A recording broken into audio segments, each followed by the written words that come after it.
And we've talked a lot about, a little bit about Liverpool. We've talked a lot about Manchester United as well over the course of this season. They're playing Leicester.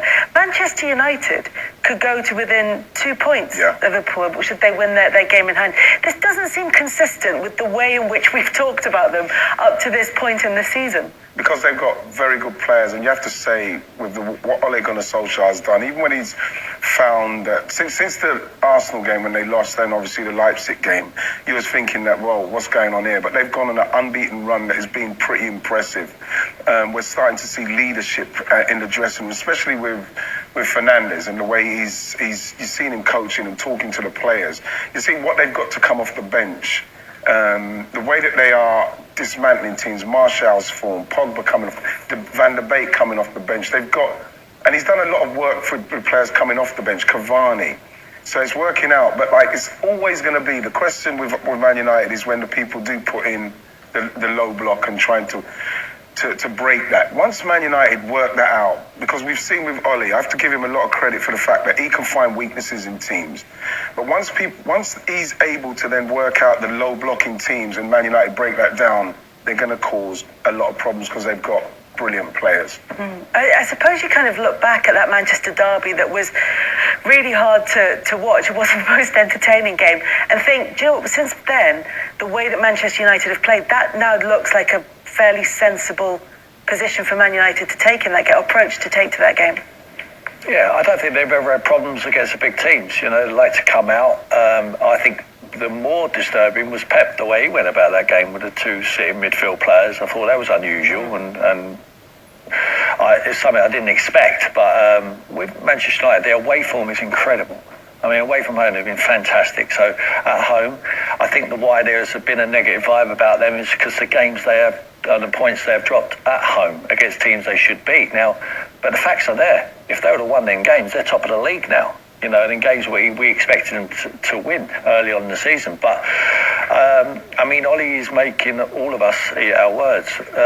I think that if I was in his position, I'd be smugly smiling there thinking, yeah, you say what you want, guys. Let's see how we are at the end of the season. But the facts are, Ollie, you need to challenge.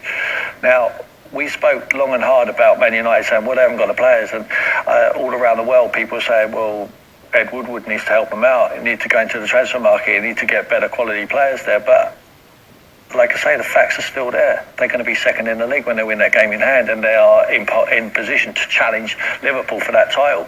Do I think they're as good as Liverpool? Will they go over the line with that consistency? No, I don't think they will. But I wouldn't have thought they'd be second in the league up to now. But you have to say, on the face of it, apart from dropping out, PSG knocking them out of the Champions League, he's done a good job there, Ole Gunnar Solskjaer. Yeah, it's certainly looking that way. And I wonder if inconsistency is not something that we can level at any team in particular this season, because every single team has had bad games this season and bad results this season. It is true. And I think it's enough to have a decent run of 3 or 4 games to be suddenly in the second in the league because of the inconsistency below Liverpool at the moment. You'd still expect Manchester City to come back, for example. I would also expect Chelsea to be a little bit more advanced as they are at the moment. But it is true that I think Solskjaer has figured out a way to bring out the best of the good players he does have. And he has a lot of good players in the attacking positions. It is, I completely agree with you, it is a game that's constructed on the counter-attack, and it works best away from home, and it works best against teams that come at them. That's why their home record is pretty poor, their away record is pretty good, and they do well against those bigger sides. But my only issue is that I already thought at the beginning of the season that United were at that point, and then they lose 6-1 at home to Spurs, and I'm thinking, what's going on? And then they go into another good run, and then they get knocked out in the Champions League, and they're losing Başakşehir here, and they're losing Leipzig, and I'm thinking, what's going on? So I think the big picture is one of progress, but they still seem to have the capability of having the odd really bad game, which kind of knocks them off a little bit, and then they come back. So I think as a United supporter, you'd be reasonably pleased, but I think perhaps not 100% yet convinced that you're sort of going back to where you should be. But if we're taking this picture kind of, moving into this calendar year, and we're looking into even the start of next season, if they want to be challenging maybe even more seriously next season, is it about moving away from just being dependent on the success of their counter-attacking? Do they need to be able to dominate games in a different way? Yeah, without a doubt, yeah. Because like when I watched them against Leeds, and it was brilliant from Ole Gunnar Solskjaer in the way that he knows that Leeds like to match you up, like they like to put a man against a man, especially when Leeds haven't got the ball, and just see the intelligence. Bruno Fernandes taking Calvin Phillips out of the middle of the pitch, then McTominay being able to take advantage, and you're seeing Martial bringing Ayling into a position where he can't help but go. So, they work that out, and then you see people like Daniel James getting the benefits of that. We could see that they can work out that kind of situation and counter-attack as well. But like I said, when Man United then get hold of the ball and are able to break teams down, when they are doing that low block and sitting in, then Man United are going to cause teams a lot of problems. Because they've got really good offensive players, and they've got very good midfield players who are very creative. So you just need to find out when Man United are able to then get that part of their game going and break teams down, they're going to cause team problems. I think that comes with personnel, though, Kelly. I don't think he can teach that. I don't think he can teach Greenwood to play. I mean, you can always develop, or Rashford to play in the pocket and drop his shoulder and find a cute pass. Fernandes got that automatically. Fernandes can counter-attack, and he also can play in tight areas. They need more players who can play it. That's why I was so surprised when they were going for Jadon Sancho. Like, if they could buy it, the old Man United would have bought Jadon Sancho, Jack Grealish, and a few others more. They can't do that now. They have to pick their target. So I thought Grealish was far more suited to what they need. Someone who can play in the tight areas and find that cute pass and play with Fernandes. They went to Van der Beek. Now, I think Van der Beek will still be the answer. I just think he needs to run a game. It's hard to drop him in and keep bringing him out and bring him off the bench, giving him 20 minutes here or there. The boy needs to play with confidence and he needs to have a rhythm. I think he can see that pass. But I think to teach the team to play that way, certain players have got certain characteristics, and the most characteristic they've got is to play on the counter-attack with the pace in behind, with Greenwood, Rashford and Martial in behind. I think Cavani's given another dimension. I think they can now cross the ball into the box a lot more, and he's got great movement. He can get on the end of it.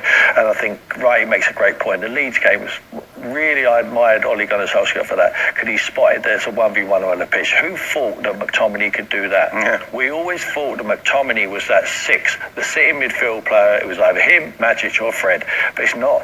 He's got legs, he's got energy, he's got 1v1, he can dribble forward, he picks his runs forward, and he showed us the whole repertoire there in that game against Leeds. McSauce, that's what they call it. McSauce, right? McSauce. Just to digress slightly, just because you mentioned Jack Grealish, because it feels as though there's a few whispers about him again. Are we thinking January or planning for the summer? I think it'd be a lot more money though, Kels, now, wouldn't he? It was 70 million in January. They already done a deal of 40 million, and then Villa stayed in the league, so they couldn't get it over the line because it was a lot more money. But now I think Villa are in a position where if Jack wants to leave the club, they're progressing. They're going on an upward spiral anyway, Aston Villa. But if they wanted to sell him now, I think they were looking at 100 million. It'd be crazy, Tim. It'd be absolutely crazy for Villa to sell him now. They don't need to. I believe that the last contract he signed was one to then secure Villa's bag in respects of what they're going to get for him at some stage, because it's going to be a lot of money. But I don't think that is no way happening in January. But you could see Jack Grealish doing an unbelievable job at Man United. You can see that. Yeah. Something that could happen in the future. Do you think Sancho would be a player they still go for? I'm not sure. But like when you're talking about Jadon Sancho as a talent and ability, then if you can put that in your armory, that you have to do it. If he comes to England and plays anywhere like we've seen him do for Dortmund, then he's going to be a massive star here. So if Man United can get that player, and it's the player that Man United should be going for. Whether they're going for him at a time they may need to get in someone else, it's a whole different story. But of course, if Man United can get Jadon Sancho, they should. Going for someone else in terms of Jack Grealish, or going someone else in terms of strengthening their defence? Because is that maybe not the first port of call for Manchester United? This is what I mean with Jadon Sancho. He's somebody that you can see at a club of Manchester United's stature. But do they need him before they need maybe defensive cover in and around the centre halves? No, you probably think that they could strengthen there. But I think that as time goes by, Jadon Sancho is somebody that will do magnificently at Man United. Yeah. Does it have to be Sancho and a defender, or is it just about timing in the transfer market? It's always about timing. I mean, in the summer, I think United made a decision to say, we spend a lot of money on defenders. Let's see if we can add a bit of quality and a bit of creativity. And that's why Sancho was such a big target. And I think Van der Beek was probably more of a backup option, even though he's a completely different player and much more of a sort of a number 10 or shadow striker playing in small areas, as you said. I think that Sancho will still be attractive to United because they're a team that historically would define themselves through wingers, through people who get the ball and do something exciting on the wings, and they don't really have that play at the moment. Martial sometimes plays there, but he's really more of a striker. Maybe you get a bit of action from the fullbacks at times, but you don't have a real number 7 at the moment. I think they see Sancho as somebody who can grow into that position, and I think that's why the appeal is still there. And I mean, at the centre right now, you have to say that Lindelof and Maguire have had a pretty decent run. I mean, when you look at United's problems, if you were, you wouldn't necessarily point at the back four right now. So I can understand why, if you have to pick your targets, and if it's either 120 million euros on a striker or on a winger or on another centre back, then you'd probably more likely to go and strengthen, I think, in creative areas. Yeah, and like you said, with regards to Liverpool, if you have that much talent up front who press, then you don't necessarily need to be rock solid and concrete at the back. They're going to be facing Leicester. We were talking about Manchester United potentially winning and going to within 2 points of Liverpool. They could go into second place if they get the result against Leicester, who've looked decent, but then they start seasons well. It's whether they can sustain it. Yeah, and you look at the injuries that they had. They ran out of steam last season, and you like to think that the injuries they've had to certain players who'll be coming back now, the Amates and Pereira and people like this, Soyuncu, Madison's not long come back. So you're feeling like as the season goes on, they probably will get better because they'll have players that will be fresher. You look at something like, and you look at Vardy and what Vardy's doing. I read something the other day that he's averaging 12 touches in a game, and his assists are only behind Harry Kane and De Bruyne and Jack Grealish. So the efficiency in which he's working at the minute is unbelievable. How many did you have?